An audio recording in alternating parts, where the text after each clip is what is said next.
Lucy Charles-Barclay, 3 weeks after Kona, how are your feelings? Yeah, I'm feeling really good actually. I think we always made the decision that if I was going to race here, I kind of needed to finish the race in Kona and then almost forget about it and focus on this. So that was definitely the plan. I feel mentally quite fresh actually. It's only my 4th race this year off the back of the injury. So usually I would have raced a lot more by this point. So definitely feeling quite fresh going into this. It's kind of cold here in the morning. How do you handle that? Yeah, it's definitely cold. I think one of the things I'm thinking about is last winter I was in the sea in the UK without a wetsuit playing around. So that's kind of, well, I'm going to be wearing a wetsuit this time. So I'm hoping that will help me a little bit. But it's definitely going to be a factor to consider. I think the smart people will put layers on in T1 and then hopefully warm up a little bit on the bike. And then conditions should be great for a fast run, I think. You're the defending champion. So how confident are you to become a second champion after last year?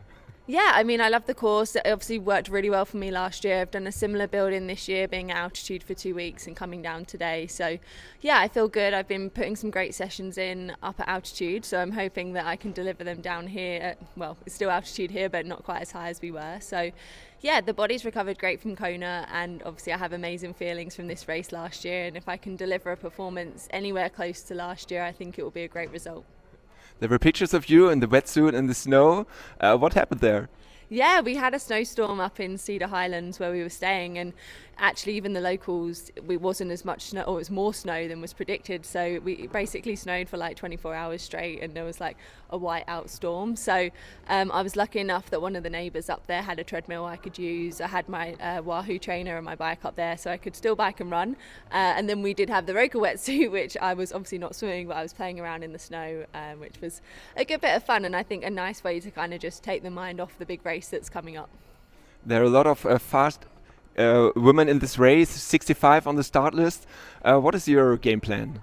Yeah, you know what, it's pretty crazy. There's actually a bigger female start list than men, I think. So that must be a first, I believe. But yeah, you know what, I think everyone's ready for this. The top 70.3 girls have kind of, I think they've raised their game ready for this race. Obviously, I think there's only 2 of us that race Kona and this one. So I feel like that's a slight advantage though. When you spend more time on the bike in an Ironman than the whole race on a 70.3, this feels like a short race. So I feel ready to go all in and yeah, see what I can do against these fast girls. You had an injury that cost you most of the season. Is this all gone?